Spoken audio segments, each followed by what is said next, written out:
Hi guys, welcome back to my channel. My name is Rachel and this is Shipwrecked Library, my booktube, where I talk about books. That's it, that's the intro. So first things first, I wanted to make mention of the huge milestone that I just passed. It's incredible. I just hit 500 plus. I'm actually close to 600. That's really insane to me. My last video got so many views and so many comments and everyone was just so wonderful about it. And that was one of the videos that when I first decided I wanted to make a YouTube, I was very set on making. I've always wanted to make journaling content. So it just means a lot to me. And I want to say a special thank you to my friend Spencer, who was the one who helped me pick that printer out and pretty much like walked me through the whole process. He has a photography Insta that would be really cool if you guys checked out. If you're into photography, he does really cool photography and I love him. Shout out to Spencer. And then shout out to all of you guys. Thank you so much for following me. Thank you for subscribing, hitting the notification bell, commenting, liking. Anything that you do to keep me growing as a content creator is just phenomenal. Thank you so much. With that out of the way, I'm gonna just dive right into what the video is actually about. As you can tell from the title, I'm gonna be talking about the worst books of 2020 and the best books of 2020. I'm gonna be honest with you guys, I combined this video because I don't actually have a lot of worst books. When I read a book and I don't like it, it like leaves my brain almost immediately. I just don't think about books that I don't like that much. Nor did I read any books that had like that much of like an impact on me. If I didn't like it, I didn't read anything that I was like, this is the worst thing I've ever read in my life, except for Midnight Sun. Midnight Sun. Look at this vintage Wawa mug that my mom-in-law bought me. So when I was scrolling through my spreadsheet trying to find all the books that I rated like a 2 or a 1 star, I couldn't remember why I didn't like them. So my worst books of the year are really just books that I don't think they're awful. I don't think that they're the worst books I've ever read. I don't think that they're total trash and you shouldn't read them. They're just books that I actually remember why I don't like them. So there's that. So the first book that we're gonna start out with is Midnight Sun because I do think it was the most disappointing book of 2020. I pre-ordered Midnight Sun. I'm a huge Twilight nerd. I admit it with my whole chest. No one can make fun of me for it more than I make fun of myself for it. And I was really excited about this book because it's Twilight from Edward's point of view, but it was hot garbage. This is one of the actual only books on this list where I will say it was garbage. It was horrible. My first ever video on YouTube is actually my Midnight Sun review if you'd like to go check it out. I talk in depth about why Stephenie Meyer is pretty much an out-of-touch boomer that doesn't know what her audience wants. Like, hot tip, Stephenie Meyer, it's 2020. The girls that read your books don't want to read about sexism and toxic relationships anymore. We've grown up. I don't want to talk too much about Midnight Sun just because it's also sort of a problematic book in and of itself because Stephenie Meyer did write a series including a Native American tribe that she still has not paid any monetization to, despite the fact that they are very obviously in need of like monetization help. I will leave a donation link in my description if you would like to go check it out and learn a little bit more. It's definitely a good cause to support. I have in the past, and I think if you are interested in reading Midnight Sun or the Twilight franchise, or even if you just feel like being a good person, you can donate to them. So the next book that I have is an example of one of those books that I don't think is like the worst book ever, but I hated it for a very specific reason. And that's The Life and Times of, no, that's not what it's called. The Life and Medieval, This is one of the other reasons I hated it. It has a very long title and it really messed up all of my reading spreadsheets. The Life and Medieval Times of Kit Sweetly. So this is a book about a young girl in high school that works at her uncle's medieval fantasy restaurant. It's, you know, got the knights and wenches and princesses and it's Renaissance fair-esque. And she wants to be a knight, but because he is following cat hair. He is following corporate's outdated gender policies. Because she's a woman, she can't be a knight. Why did I hate this book so much? If you made a drinking game out of how many pop culture references were in this book, you would die.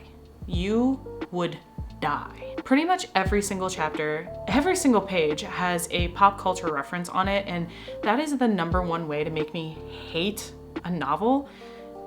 I hate it so much. But the worst part of this pop culture reference that was in this novel specifically was it was almost like condescending. Like, this is a book set in a Renaissance fair, so it's obviously targeting young adult readers who enjoy the genre of high fantasy, medieval fantasy. But the only two pop culture references that this book really ever mentions is Lord of the Rings and Game of Thrones. And not even the Game of Thrones books, not A Song of Ice and Fire, just Game of Thrones, the TV show. So it feels almost condescending. Like, do you think that young adult fantasy readers only read Lord of the Rings and watch Game of Thrones? There's so many fantasy novels out there, so many fantasy series that you could insert tiny little funny jokes into if you really want your audience to be like, aha, I'm in on this joke. I mean, come on. Brandon Sanderson, for example, you can definitely reference any Brandon Sanderson novel, and I'm sure a lot of young adult readers would be like, I got that. I like Brandon Sanderson. Or Narnia, like there's so many. But instead, it was just those two, so not only was it a lot of pop culture references, it was only two, so it was very overwhelming. Not to mention, personal preference, I hate Game of Thrones, the TV show. I hate it. I'm not gonna discuss why, that's not what this is about, but you can only imagine how much I hate that show and reading this book and constantly having to read those references and just being like, move on, ew. It even is so bad that there is a scene in the novel where she has her like aha moment where, I don't want to spoil it, but in all honesty, it's not that much of a spoiler, but she manages to wrangle her way into becoming a knight, and then someone's like, wow, he's so good, and she rips off her helmet and she says, I am no man. And like, you're giving your main character this powerful, you know, feminist moment, but you're directly referencing a different book. So it just took away, it just detracted from the entire thing. There were other things that I didn't really like about this book.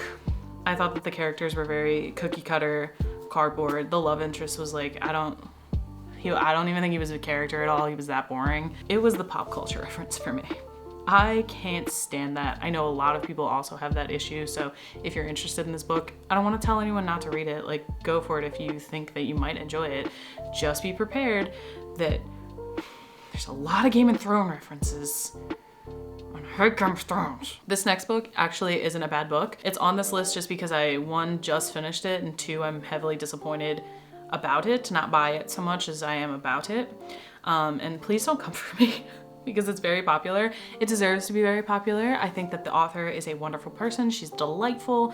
I was delightful. Okay. I too was very, very excited for this book, and I think that's why it's my fault. So the book is These Violent Delights by Chloe Gong, and I didn't like this book. No. Okay, so here's the thing. The premise of this book is phenomenal. It's such a good hook.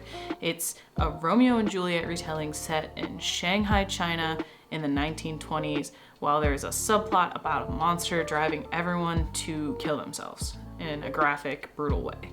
And that just sounds like something I would love. It does. Unfortunately, I didn't like it. So I think that this year I learned a lot about myself in regards to young adult books and which young adult books I will like and which young adult books I won't like as much, or that just aren't for me. I think this is incredibly natural. I think that as you grow up, you naturally sort of change in regards to taste, especially audience, genre, like young adult, middle grade, adult. I'm a firm believer that you can enjoy all of those, and I do enjoy all of those. There are plenty of young adult and middle grade books that I love. But when it comes to fantasy, which I do think in a way These Violent Delights does fall a little bit into fantasy, I think that I don't think that I like young adult fantasies anymore, really. And it's not really the genre's fault at all, so much as it's just a personal thing. So what I didn't like about this book was it is set in the 1920s, but there is nothing really about the book that makes it stand out as something that is set in the 1920s. So by that, I mean, absent of certain costumes, like the main character, Juliet, wearing a flapper dress and, you know, doing the finger curls in her hair and whatnot. I think that was really the only thing that made it seem like it was in the 20s. Nothing else really felt like it was in the 20s. When you read, for example, The Diviners, and I don't want to compare the two because I think they are pretty different, but The Diviners is also set in the 20s. You can't read that book and not walk away knowing it's from the 20s. The lingo, the stylistic choices, how the characters act, how they're perceived, their internal monologues, everything about it is so grounded in that era. Now, I didn't like The Diviners either for a whole separate reason, but that's one thing that I think it did phenomenally. These Violent Delights, however, is not at all grounded in the era that it is supposed to be set in the era that I was promised it was going to be set in. I love historical fiction when it nails it, but this one didn't. The other thing that I just didn't particularly care for in regard to this book was that it was very slow, very, very slow. I was about 50% into the book when not much had really happened. The monster subplot where it's causing like a madness to spread throughout Shanghai and everyone's killing themselves didn't really seem like it was going anywhere. It didn't really have a lot of plot attached to it, and the characters themselves were okay. I just didn't find them intriguing or interesting at all, and once again I think this is all due to me putting too much expectation onto a young adult novel. I think that this is a novel that's going to do really well with its target audience because it's a novel that's heavily focused on character interactions, and it's definitely setting the foundation of being a very easy book to write fan fiction about, to do fan art for, to ship characters, etc. And I think that's great. It's really what teenagers want out of their novels most of the time, not to generalize. What I ended up doing is I got about 50% in. Okay. What I ended up doing was I got about 50% in, and then I realized I didn't care where this was going, like, at all. I didn't even really feel like this driving necessary force to like finish the book and see where it was gonna leave off. But it's a Romeo and Juliet retelling, so I kind of wanted to know when it was gonna do the Romeo and Juliet thing. And so I read the last 2 chapters, and I actually think the last 2 chapters were a lot more interesting than what I was reading. I actually enjoyed the last 2 chapters, whereas everything else I was reading just felt like unnecessary nothingness. That's a book that I don't want to talk too negatively about, and I do think that it's performing really well because it's a good story, and I think that a lot of people who like it, that's in their wheelhouse. That's a book that they're gonna like. Going forward, I know that I need to just go into young adult books. Fucking dudes with their mufflers. In the future, I just need to go into young adult books expecting either 1, a fun, kind of trashy good time, like the Vampire Academy series or the Mortal Instruments series, which I'm doing a read of, or 2, that it just might not be a book that I particularly care that much about. I don't know. We'll see. We'll see what 2021 has to offer. This last book that I'm gonna talk about is, I guess, not a popular opinion. I think I'm one of the 1% of people who did not like this. And it's actually a book I didn't even finish, but I felt like I should mention it because it did like disappoint the heck out of me. And so that would be Middle Game by Shauna McGuire. So, this book, for one, it has a plot that's very difficult to describe, but it's basically about a set of twins named Roger and Dodger, and they were separated at birth after being kind of like created in this facility where eventually they hope that Roger and Dodger are going to ascend into godhood and change the world, maybe? I don't know, it's shaky. Here's why this disappointed me so much. Just driving around the parking lot with this loud ass muffler. It's 11 p.m. So one of the things that disappointed me the most about this book was that I wanted to read this before the libraries got shut down. This was like early 2020, before coronavirus, and I had requested it, and it was super heavily requested, so I was like 6th in line, and I wanted to read it really bad, so I just bought it on Kindle. I regret it a lot because I only read about 30% of it. Here's the thing, so I hate when I spend money on books that I end up hating. Kind of in the same vein of the Life in Medieval Times of Kit Sweetly, where it takes one thing and just keeps doing it. This book had so much repetition that I felt like insulted. Like, I get it. The first time you tell me something as a reader, I get it. You don't need to keep telling me. But in Middle Game, Roger and Dodger, one of them, I think Roger's really good at math, Dodger's really good at English. like supernaturally so. It seemed like for the entire 30% of the book that I had read, the only things we frickin' knew about these two characters were that one of them was really good at math and one of them was really good at English. It was just repetitive. It was bored into your head. Like, Roger's really good at math. She really loves to do math. Math is the only thing she enjoys. Next chapter. And Roger, you know, she's really good at math. She did math really well, and boys didn't like that she did math. Flip over to Dodger. Next chapter with Dodger. Dodger really likes English. He's really good at English class. He's just so good at words. Next chapter. And you know, Dodger, English. I get it! I know that that's an important part of their character. I'm sure that as you go through the novel, it becomes even more apparent why it's just such an important thing, and it's good and it's great, but I hated it. And the main antagonist, the main antagonist, the bad guy, was this like mustache twirling, very unbelievable evil bad guy, and he had this female evil bad guy with him, and it was just like every time she was on page, it was like, look how bad she is, she's so bad, she's so evil, and she's like sensually evil, and if you went near her, she'll kill you, she'll cut you up, she'll murder you. Like, I get it. I'm sorry if I sound weird about this, but I hate reading a book that makes me feel dumb. Like, it makes me feel like I need to have my hand held and I need to be walked across a crosswalk by my mommy going, look both ways before you walk. Like, I understand. You do not have to introduce an evil character to me and go, they're very evil on every single page, because I got it. I got this big old wrinkly muscle inside for a reason. So I realized that I just got very, very intensely angry about Middle Game, and I'm very sorry about that.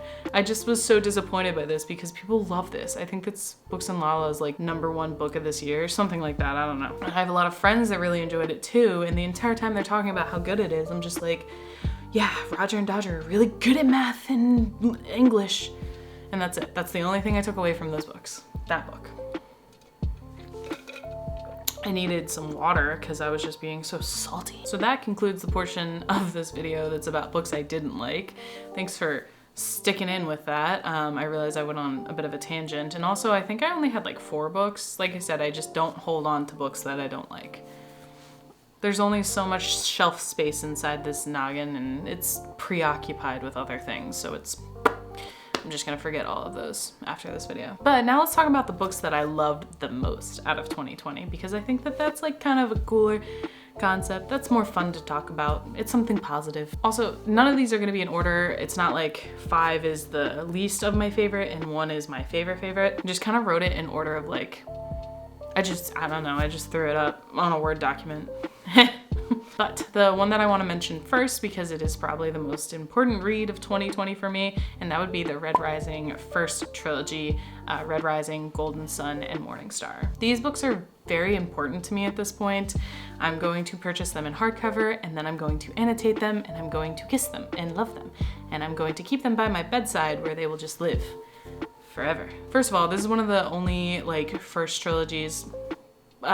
This trilogy branches off into like another trilogy where it's like Iron Gold, Dark Age, and then another book that Pierce Brown's putting out. But this first one is the first time I've ever given a trilogy 5 stars in each book, because it deserved it. I think the reason that I love these books so much and that they mean so much to me, kind of like emotional attachment wise, would be because I picked up Red Rising kind of at like the perfect time. I had had a really weird January and I couldn't really get back into reading, and I picked up Red Rising kind of on a whim. It was free. I found it at my hotel in my Lost and Found, and I was like, I'm taking this. And I brought it home and I read it and I loved it. It was amazing. I have vivid memories of me laying on my couch and reading it. Like, I remember the emotions I felt when I read it. I remember where I was like sitting in my apartment when I read it. It was just so special. Fast forward to whenever I picked up Golden Sun, I was in another really weird reading slump and I didn't feel like reading anything. And then I read that book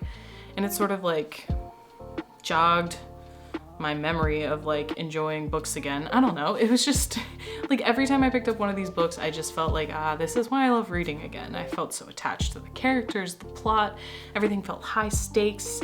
I was sweating My heart was racing. I felt nervous. I avoided picking up the third book, Morningstar, for so long because I was so scared of what was gonna happen in that book. And for a book to just pull at your emotions like that and just make you feel things like that, you know that it's good. So yeah, the Red Rising trilogy, the first one, is top tier for me. One of my favorite book series of all times and just the true star of 2020. Next book. Oh, what is the next book? Okay. It's Such a Fun Age. And this book was, I think I finished it in one day. I read it, or I listened to it on audiobook, and I was just so enthralled with this book that I couldn't put it down. Like, no matter what I tried to do, if I was like, all right, well, I kind of feel like watching YouTube now, or I kind of feel like reading a physical book, it was like, no, you are going to continue listening to Such a Fun Age. And this book, if you don't know, is about a young woman who is Black taking care of a white couple's child. She's like their nanny-ish, and she takes the little girl to a grocery store kind of during like a home emergency where they need to get the kid out of the way.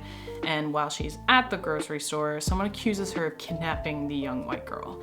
And it sort of goes from there. The book is heavily about like fake activism and performance and performative activism, I should say, and it's phenomenal. It reads like a thriller almost. It's a contemporary novel, but it is so fast-paced and intense at some points that like the pacing of this novel is just fantastic. It just keeps going and going and going. And you get so attached to the main character and you care so much about what's like happening to her, and she's so relatable in like, she is the odd one out in her friend group. All of her friends have these like great careers and they're like really succeeding in their financial love life, or their financial lives and their love lives and everything. And she feels really stuck in just being a postgraduate who just lives in a crappy apartment and doesn't have a real job. One of the reasons this ended up being like one of my favorite books of 2020 is the audiobook is superb. One of the best audiobooks I've ever listened to. It's not one of those audiobooks like the Illuminae Files or, you know, what's that Taylor Jenkins Reid's book? Daisy Jones and the Six. It doesn't have like music and a full cast and everything, but the narrator does dialogue like I've never listened to in an audiobook. The dialogue felt like real people talking out loud, and she switched from dialogue to paragraph perfectly, and then she switched point of views perfectly as well, because the story is told from the young nanny as well as the mom of the child, and they have two very different tones, and she just did it perfectly. It was seamless. It was beautiful. I think it's a great book. It has a really good message, something you should definitely pick up, something I can't recommend highly enough. I loved it. Next book I wanted to mention and highlight is You Should See Me in a Crown, because this book was, I read a lot of depressing books or like high fantasy novels and all this like convoluted 500, 600 page like nonsense. So I really enjoy when I find a cute little contemporary gem like this. You Should See Me in a Crown is about a young high school student who has dreams to go to this big college, but unfortunately she is from a poor family and she doesn't get the scholarship.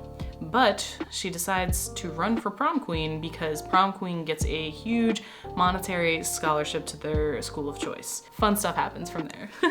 It's got a sapphic romance in it, and the main character is this young, like gawky Black teenager who doesn't fit in her like rural, I think it's Ohio town.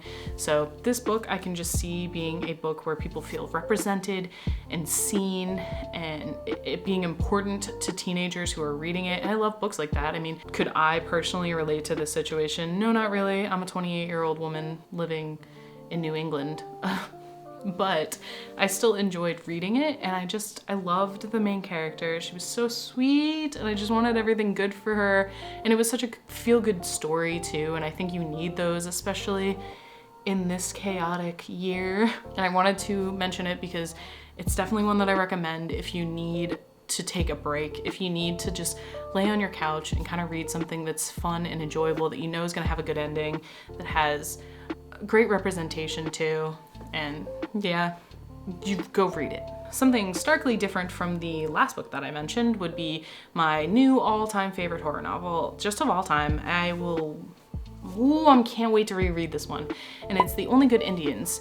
This book was top tier. I cannot stop thinking about this book. It has gripped me so much, like just think all the books that I've mentioned are books that I want to reread. That's a huge factor in like whether or not I think a book is a great book, is if I can see myself revisiting it. I'm a serial rereader. I love rereading things. And I cannot stop thinking about when I'm gonna get a chance to reread The Only Good Indians. So The Only Good Indians follows a group of 4 men who committed this sort of nature crime on their reservation, and it's 10 years later when one of them has moved off of the reservation and they're all kind of going their separate ways. Now, as the anniversary of their crime approaches, an elk-headed woman is coming to kill them all. I think that Stephen Graham Jones' writing in this was impeccable. I know a lot of people didn't like it that much because it seems a little bit convoluted or he's like overwriting a scene, but I think that it was great. It was very hypnotic and mesmerizing. It sucked me in, and the amount of violence in this book was unhinged, and I wasn't prepared for it. No one can really prepare you for how gory this book gets and how shocking it is. When a horror novel can shock me, that's when I know it's a good horror novel. And horror novels should also have some sort of emotional impact, I think. That's why some of them fall flat, because you don't necessarily feel any emotions. You're just like, ooh, gory, ah! But this one, it has a message to it, and it's really beautiful. And Stephen Graham Jones as a writer, I just respect so much, and I can't wait to read more of his writing. I've only ever read one other book by him, and I want to get to his other stuff too. If you're looking for good horror novels that aren't, you know, just like a classic Stephen King or anything like that, and is more of like a literary fiction with a little bit of stylistic prose to it, and you want to be shocked and go, ah, I definitely recommend The Only Good Indians. I only have about 10 minutes left before my recording turns off. Okay, so the last book that I want to mention, this isn't my top book of 2020, but it is a new all-time favorite, and that would be Bunny by Mona Awad. This is a surrealistic fever dream of a book about a young woman in a writer's group who is the only one not in this culty clique called the Bunnies. It's 4 women, they're best friends, they all call each other Bunny, and there's something really weird about them. And then one day she gets invited to their smut salon where she kind of gets initiated into their little group, and it goes completely insane from there. I don't want to call myself out, but I feel very incredibly seen by this main character. She's chaotic, she's messy, she's mentally ill, she's lonely, she's sad, she's weird. I don't want to dig too deep about why I resonate so strongly with her, but there it is. I just loved this book's writing as well, kind of like in the same vein of Stephen Graham Jones. It is very, very weirdly written. It can kind of be a little hard to follow at times. I know a lot of people found this just confusing and didn't really get it. That sounds condescending. I know that some people found the writing a little bit hard to follow and found it unnecessarily convoluted. Personally, that's my favorite kind of brand of writing. I just felt weird and like tweaked out by it, but I never felt confused. I could follow the entire thing, and I saw what was happening. And when we got to the end, it was like an aha moment. It all came full circle for me, and I thoroughly enjoyed it. I don't know how much I would recommend it to just like anyone, because it is such a weird and kind of niche book. But if you are a writer who has felt scorned by the writing community, or you don't like edgy, you know, full of themselves narcissistic people in writing communities, this might be a book for you, because it felt like that to me. Okay, so that was the best and worst of 2020 for me. I, you know, had a very weird reading year in 2020. I read 110 books. That's the most I've read in a year for a very long time, probably since high school, and I had a really good time. 2020 was not a good year overall. It was a weird year. I'm excited to see what 2021 has in store for us. That sounds ominous. Never mind. I don't know how to wrap this video up. Thank you so much for clicking on this. Thank you for watching. If you're here and you haven't subscribed already, maybe you could, or you could hit the notification bell, get notified every time I post a video. And yeah, leave a comment. What was your least favorite book of 2020? What was your favorite book of 2020? And if you are a new subscriber of mine, coming from, you know, my last video, thank you so much again for finding me. I hope you stick around. I hope you like the incoming content. I have a lot of plans because I'm on vacation